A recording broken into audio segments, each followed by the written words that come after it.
Hello there. It's time for Most Things Kenobi.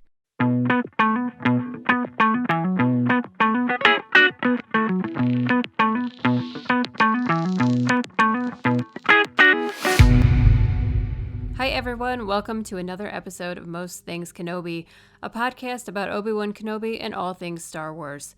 I'm your host Lauren. And I'm your host Leanne. So this week we are going to tackle a subject from the sequel trilogies.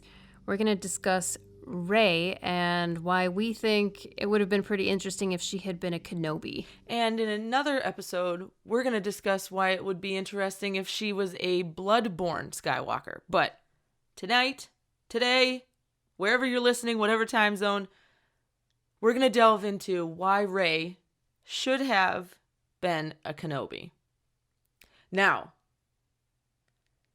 trigger warning to anyone who's sensitive regarding the sequels. We're not here to bash. That's not our intent. We're here to explore.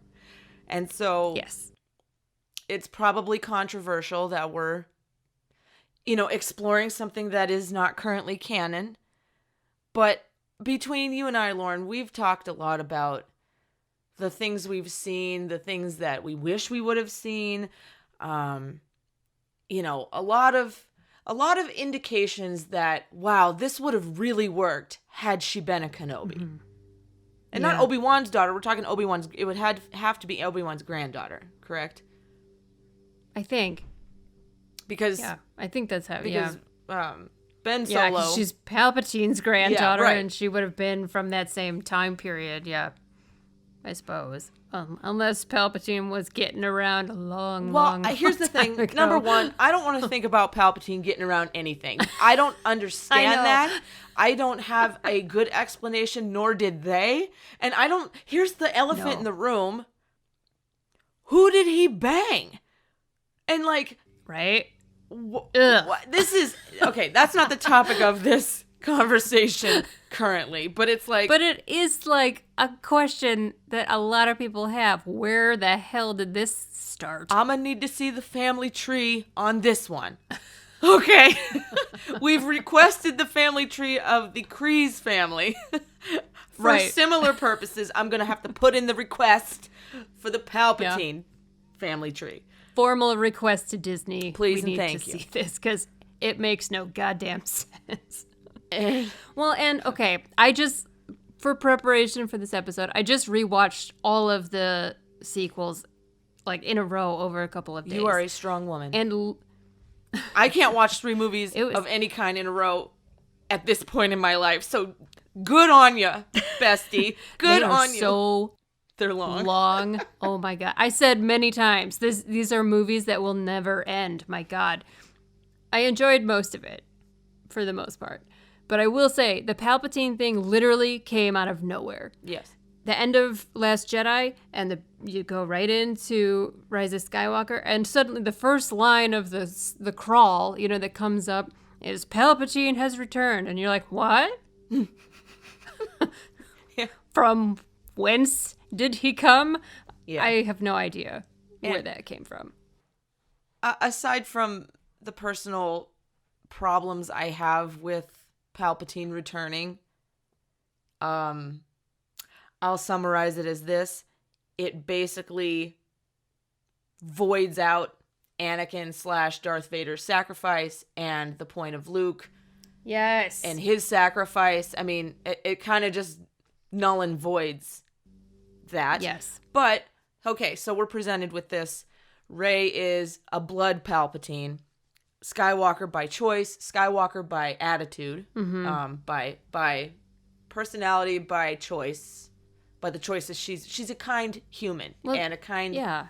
It's like what you said in the last episode or a couple episodes ago that Skywalker now means Jedi. It's a new word for Jedi. It's like a... Yeah, so it's synonymous with so much more than just a bloodline, right?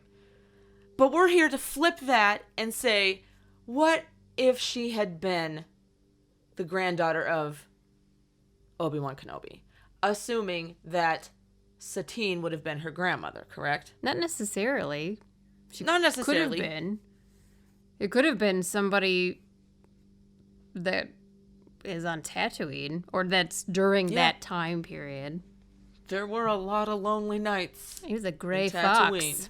Or silver fox. He's a silver fox. I mean... How do you get through those lonely years without a little something, something? Right, and it is Kenobi. I'm like, shit. He's no charming. longer attached to the code, so he's got no reason to... You know what I mean? So, yeah. A lot of things make a lot of sense with Rey if you come at it from the point of view of her potentially being a Kenobi. And didn't Daisy Ridley say that they had considered and they were almost there? They almost went with it? Yeah. I mean, they had all these little telltales. So, like I said, I went through the movies and rewatched them and just made notes on things that, to me, kind of were indicators. Granted, I found indicators for all sorts of other possibilities for her lineage as well, but like the ones that were very Kenobi heavy, she speaks many languages without any explanation. This is true. And even if she doesn't speak it, she understands it. Like, she understands Chewie, and she understands all the droids, and she speaks to that guy Tito at the beginning of Force Awakens who's got BB-8, and she sets him free from him. She also, like, she's like an excellent pilot and mechanic, which is maybe more of a Skywalker thing, but Obi-Wan was a really good pilot. He was an excellent pilot. He was reluctant to accept that about himself. You know. Well, and they explain why he says he doesn't like flying in the Master and Apprentice book. Yeah, why? He flies into a ship and, like, ends up flying through a ship, like, down the hallways, and it's so, like, intense that he never wants to fly again. That's interesting because I'm pretty sure Anakin sought those exact situations out and lived for them. Yeah, like that was his lifeblood. Yeah, if he saw an opportunity, he was gonna fly right down through the middle of the hallway of a ship. Well, okay, so other things like her vision. Oh, the vision's a big one. The vision's a big one. Well, because, okay, so she has psychometry. Is that what it's called? Psychometry, the same skill that Quinlan Voss has, yes, right? Where she touches the thing and she can see. But, like, that doesn't explain almost every part of that vision. It explains why she hears Luke scream, why she suddenly is in the hallway for Empire Strikes Back, and then it doesn't explain any of the other visions. And Obi-Wan is the voice that she hears besides Luke in that moment. And I remember when the Force Awakens came out, a lot of people made note of that and said, "Oh shit, she's a Kenobi. This has to be an obvious tell, right? That she's a Kenobi." And it's not just Ewan McGregor's voice; they also used Alec Guinness. Alec Guinness says Rey. I guess they cut like up him saying some other longer word. That would and just pulled that would have out. to be. And then they had Ewan McGregor say, "These are your first steps." And then his voice is the first voice she hears at the end of Rise of Skywalker. Very true. Where he says, "These are your final steps." Yeah. So it's like they bookend it with Obi-Wan. Yeah. Which is interesting if you think about it. If you think about it from the canon version that we know with the Palpatine, why Obi-Wan? You could explain it away as, what's his name? The director. Which one? J.J. Abrams? J.J. Or Rian Abrams. Johnson? You could explain it away as J.J. Abrams started the sequel trilogy and he ended the sequel trilogy, so he had Obi-Wan in The Force Awakens, and so he closed it out with Obi-Wan's voice starting, the list of Jedi that she hears. Sure. Which, by the way, I would have preferred instead of voices, we could have got like some kind of Force Ghost army. You've seen that art. Oh, I've seen the art, and it is everything. Listen, Yeah. if you guys are listening, we will post the art that we're talking about where it's all of the Jedi that you hear speak to Rey behind her. Yeah. Like it is what should have happened. And wasn't there like a fan art video? Not just a still art. Yes. There's a whole fan art video that somebody did. You're right. It's good. Anyway. It's so good. It's really good. That would have made that scene even more powerful. So, because... I mean, we talk about honoring all of the movies and all of the actors who played in all of these movies. Yeah. The audience would have lost their fucking minds if that had happened. Yes. I would have. I mean, I was waiting getting for excited thinking about it now. I totally was kind of waiting. Like, I really thought it was going to happen, and I was disappointed that we didn't get to see it. But yeah. Yeah. Well, she also does Jedi mind tricks with no training whatsoever. yeah. Which is one of Obi-Wan's skills. Yeah. It's the first thing we see him do in Yeah. A New Hope. It's the tell that he's a Jedi. And, like, they say, I believe I've read this in, like, canon and stuff, that it's pretty easy for him, even though it's not easy for everybody. Right. Ahsoka had some issues with that. Right. I mean, if you think she about would it. get started on it, and then it would Yeah, kind and of then it wear would just off fail. after Yeah, a minute. poor Ahsoka. She did try, though. Yes. She also sneaks around Starkiller Base, just like Obi-Wan sneaks around the Death Star. They have very, like, similar cinematography for that whole sequence. Yeah. And it's very, like, it's very much an echo of A New Hope. Yeah. And then there is, this is also something I'm going to link in the post on our website and on our Tumblr for this.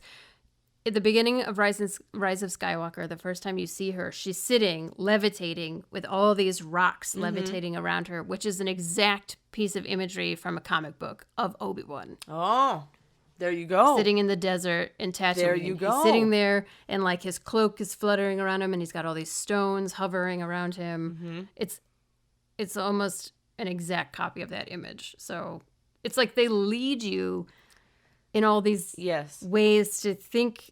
I mean, at this point, this, like I said, the scroll says that Palpatine's back, but I guess you don't know Rey is a Palpatine right off the bat. But they're still leading you visually to think she's still like a descendant, like a blood descendant of a Jedi. And visually, it all like implies that it's Obi-Wan. Yeah. And she does the little backhand deflection. She does, though. And I remember you and I talking about that. That's a Kenobi thing. Yeah. I remember even saying it to my dad. I was like, that's a blood, like in the theater, like, oh my God. And he's like, I don't know what you're talking about. Shut up and watch the movie. Totally. Calm down. Well, yeah. You know my reasons why I thought she should have been a Kenobi. And this extends beyond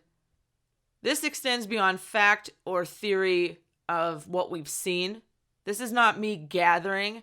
This is me saying this could have wrapped this whole thing up perfectly had it been done this way. And this is exactly what I told you. I don't know at the end of what movie it was, if it was Rise of Skywalker or whatever it was, but had she been a Kenobi. Okay, so we have Rey.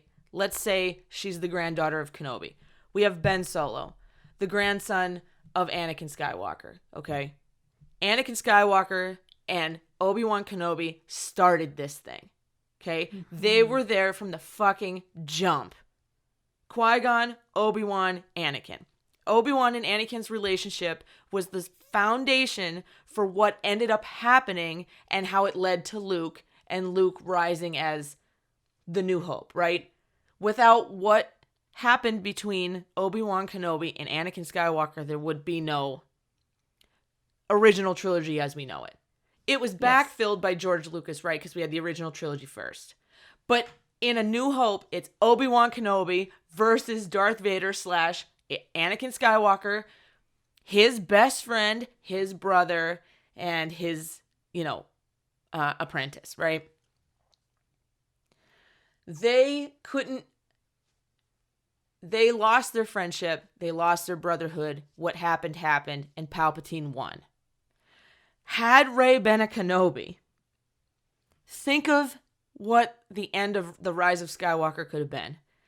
The grandson of Anakin and the granddaughter of Obi-Wan coming together, righting the wrongs and the misfortunes that happened to Anakin and Obi-Wan in the very beginning. When Palpatine had Anakin wrapped under his wrapped around his finger and the Jedi were out, the grandkids could have came together and fixed it and ended it once and for all. They could have done their grandparents right and fixed it. And it would have been a mirror of Anakin and Obi-Wan couldn't do it by themselves. They had to be together. Yep. They could have taken Palpatine had they stayed together. Shit, didn't Obi-Wan say in the Mortis arc, like, as long as we all stay together, we'll be fine? What a premonition, right? Right. Well, so here's the grandkids, and had Rey been a Kenobi, imagine the amazingness of seeing the Kenobi and the Skywalker come together to finally fix this. It could have been so powerful. Oh my God. It would have been one of the greatest moments in Star Wars. Could have been. I think so. I think even more than Rey being a blood Skywalker. I could see it. It could have been like cousins, you know, if it was Luke's daughter and Leia's son. Yeah, I could see the same thing, like the two Skywalkers coming together, and we can talk about that in a different episode. But like, man, it just goes back to the goddamn beginning of Skywalker and Kenobi. And it would have made the dyad plotline make more sense and be more powerful. Yes. Because it literally came out of nowhere. Like, why the fuck would a Skywalker or a Solo and a Palpatine be a dyad? Mm-hmm. A Skywalker and a Kenobi would be a dyad because they are opposite forms of passion. Yes. Right? Those characters are... Obi-Wan is all about reserve and holding back his passion, and Anakin is all about letting it all out. And, and even when he was a Jedi, you know, he was a very passionate Jedi and never held back, really. And so, like, to have them be foils for each other makes sense. So to be a dyad would be true balance. And that's why that would make more sense than if she was a Palpatine. Yes. There is no balance now. And there isn't. The episode ends and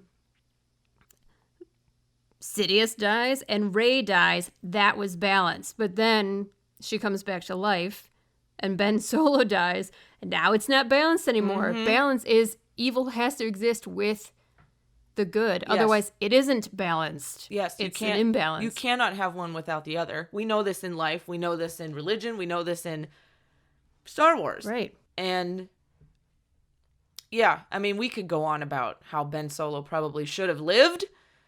Let's do a whole episode on that because I feel very passionately about it, especially now. I feel passionately about the character of Ben Solo because I found him to be the most intriguing and interesting of the sequel trilogy. He had the most interesting story arc. Definitely. And the most character growth. Yes.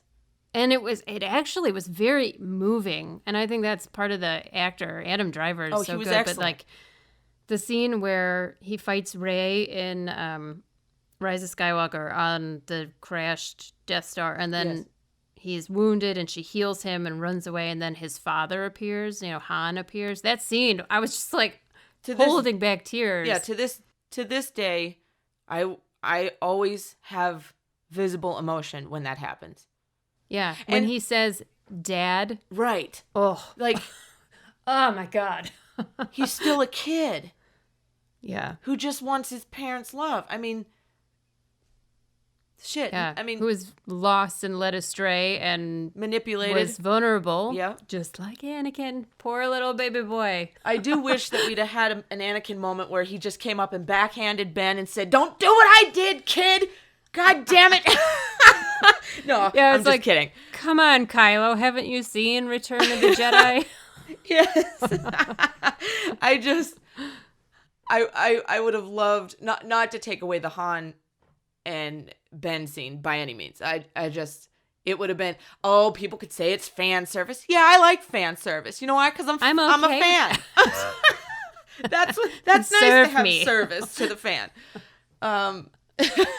But it would have been cool to have like just a brief,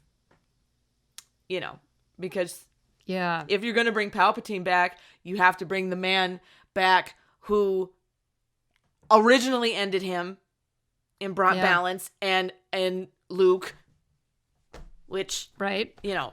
Anyway, this is about Rey and her possibly being a Kenobi. I have to remind myself of focus. We'll circle back around. Yes. We have strong thoughts, everybody. But yeah, if you couldn't tell. Yeah. Look, we're a little older than a lot of the fan base out there that's vocal on, at least on social media. That's true. we're partial to the original trilogy, but we're also both writers, and we both appreciate good art and good theories. And the more you think about it, sometimes you come up with stuff like, damn, this would have really worked. And I think there were enough clues there, like you mentioned. I don't know if you had more, but those are some damn good clues. Well, okay, to show my age, my job is marketing, and like her not be like, it's a total marketing opportunity missed. It is just, it blows my mind. Disney, if you're listening, I'm available. I'm an independent contractor. Oh my God, you missed a huge opportunity, right? Yes. If she was a Kenobi, instantly you have everybody who's seen that movie wants to watch the Kenobi series and find out what the fuck. Like, how the hell is this girl a Kenobi? You didn't explain it. And now I get to go and eat this other material up. Good material is self-referential. So it sends your audience back and forth. It rewards them for watching and listening and reading everything about your product. And then it's not just about selling your product. It's about rewarding your audience. And that is exactly what you would have done. If she was a Kenobi, then they would have rewarded your company back by wanting, not that people aren't going to want to watch the Kenobi series anyway, but this is like a natural tie-in. Yes. I don't understand why that would be a missed opportunity. You know, why they would miss that opportunity. You nailed it. You 100% nailed it. I feel the exact same way. It was a missed opportunity, in my opinion. It's just good business. It would have been fantastic business. Yeah. Not that they need any more help with their business, but no, they clearly seem Disney to be doing is... just fine without us. But exactly. Just stating the obvious here, that would have been an immediate, we gotta watch the show. You could still have all the elements that are going to be in there.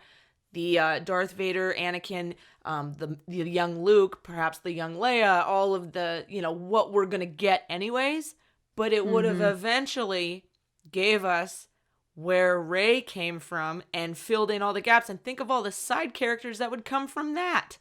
Seriously. I mean, it gives you more legs to walk on because even, say season 1 is just about how Rey comes to exist. Whatever they're planning now, whatever the Kenobi series is going to be now, it could still have been that in season 2 and just expand the universe more and more. Yes. I think part of why I have trouble with the sequel trilogy is the point was to kind of kill off the Skywalkers so that they could move beyond the Skywalker saga in I agree with you. The Star 100%. Wars universe. And it's don't you realize that that's the foundation? Mm-hmm. So when you don't tie your material together, then who gives a fuck? If it's a one standalone, Rogue One is a great example. Amazing. It's a standalone, but it ties into so many other parts of Star Wars. That's why the audience went fucking nuts over it when it came beloved. out. It's beloved. You can see it all over. It's one of the best Star Wars movies out there. And that's why I will definitely watch the Cassian Andor show because I liked that character and it ties together. It's just, and I'm to me, interested to see how it continues to tie and build the story that we know. I mean, it's called storytelling for a reason. Tell us more about the story. Right. And I'm sure they will do that in the Kenobi series. But if you take the element of the sequel's main female protagonist, it could have been so much more. Mm-hmm. Yeah. It could have really been. And hey, we don't know what is gonna be in this thing or what their secrets are gonna come. Hey, we didn't know there was gonna be a baby Yoda ever. We still don't even know what a Yoda is. Right. Which is great.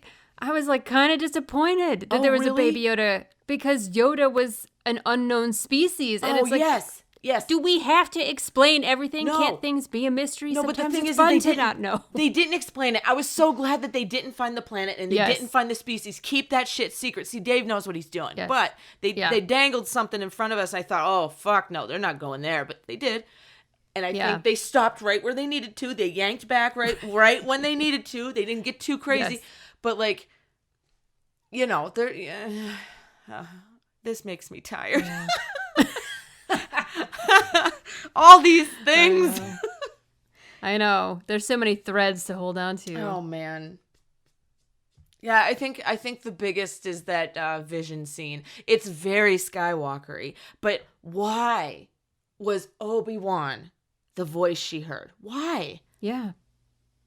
There's so many questions from The Force Awakens that we'll never get answers to. But yeah. Well, probably because they didn't have answers to it, because they didn't have it planned ahead of time. And that shows because George Lucas had the entire, 6 episodes and all of Clone Wars was pretty much planned out. He knew the path he was going to take with that well before he ever even made the first movie. I'm going to compliment the team on Marvel for the 10 years of impeccable story writing and planning that they had and made 10 years of movies seamlessly flow together because they had a plan. Mm-hmm. And they still have a plan. They're showing it now with their television shows. All it would have taken was some planning. Just a little bit of planning. But it's not what we were given. This is what we have to give. And that's why we're here to theorize about what maybe could have or should have been. That's the fun of being a fan, right? Yes, exactly. I'm sure there's some great fan fiction out there that would satisfy our needs. Because it's too late now. This stuff is written in stone, as it were. But I just think that it would have been a stronger plot line. And okay, fine, bring Palpatine back. It's so like Doctor Who. Doctor Who keeps fighting the same villains over and over and over. Mm-hmm. I love Doctor Who. I'm not shit-talking Doctor Who. David Tennant forever. But, like, I got real sick of the Cybermen, and that's how I feel about Palpatine. And basically the end of Rise of Skywalker is almost identical to the end of Return of the Jedi. Mm-hmm. And like you said, I found that to undermine the original material. Yeah. It detracts from it because then whatever those characters experienced and suffered and sacrificed makes no difference now because here we are again. Yeah, so that, I don't know.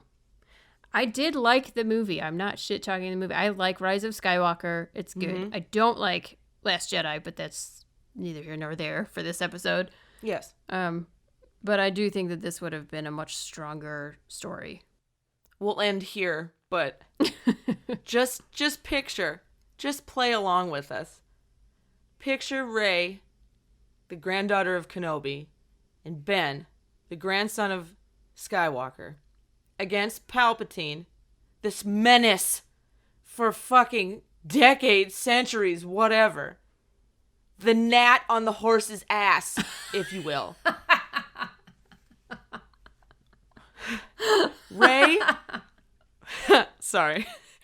Rey and Ben light those, you know how they bring those sabers up I love that together? Moment.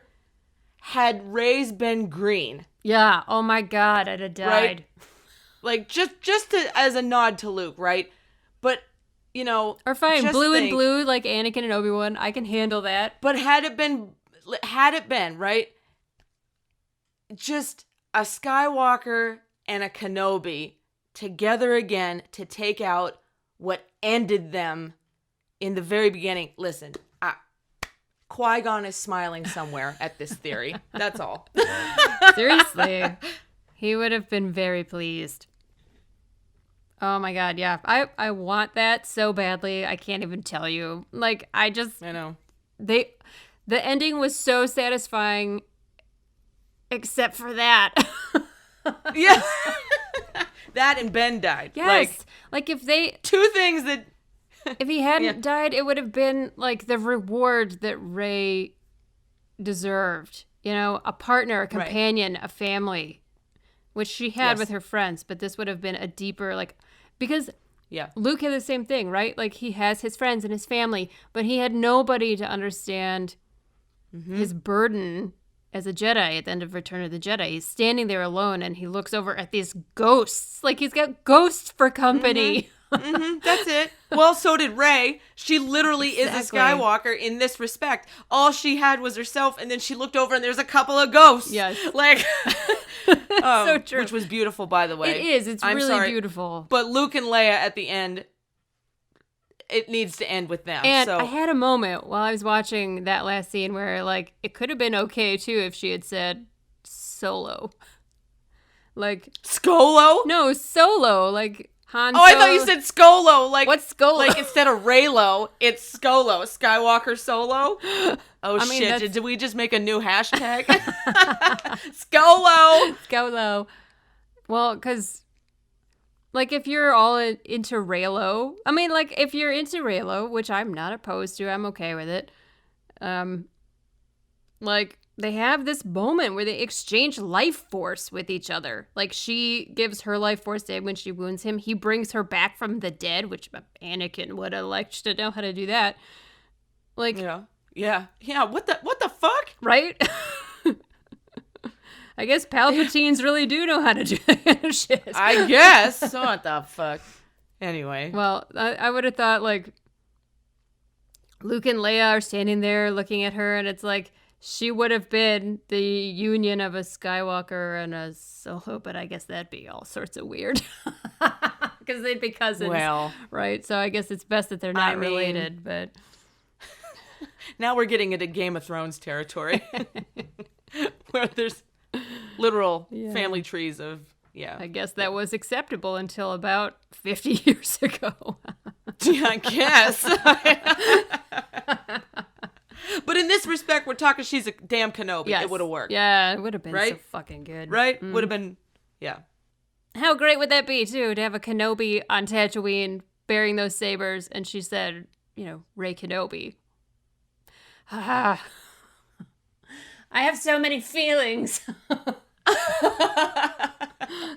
Folks, we have a lot of feelings. Yeah. If you couldn't tell.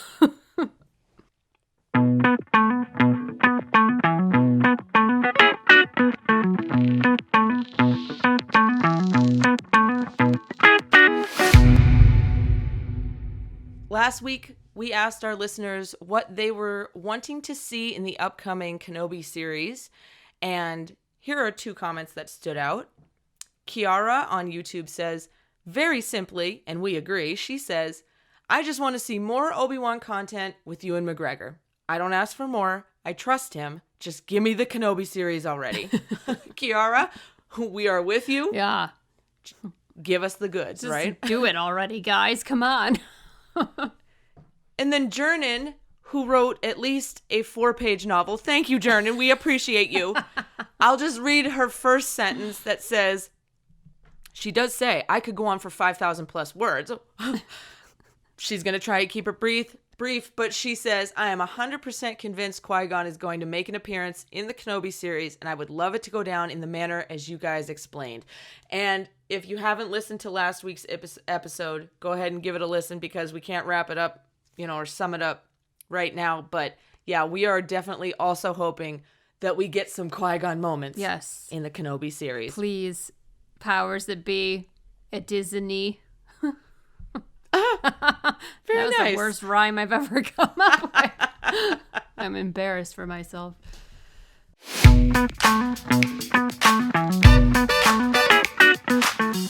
All right, so we're turning it over to you, our followers and listeners. The question this week is, very obviously, do you think it would have worked had Rey been a Kenobi? Or do you think it's fine the way it is? Or do you really think she's a blood Skywalker? She should have been a blood Skywalker. Tell us, Kenobi, Skywalker, Palpatine, or nada? None of the above. Let us know, please. Fill our inboxes. So come back next week and join us for a very deep, dark, interesting subject. We're going to discuss the end of Revenge of the Sith and the duel between Obi-Wan and Anakin, particularly the very end of it, where Obi-Wan leaves Anakin on Mustafar to die. It's going to be deep and dark, and it's going to be really awesome. I actually posted something about this on Tumblr just today, and it's burning like wildfire through the social medias. Oh, it's too soon. I know. People are... Too soon for a fire joke. Oh, I'm sorry. I forgot. Too soon for a fire You've been dealing with fires. I'm sorry. I forgot. Yeah. No, I meant Anakin burning up on Mustafar.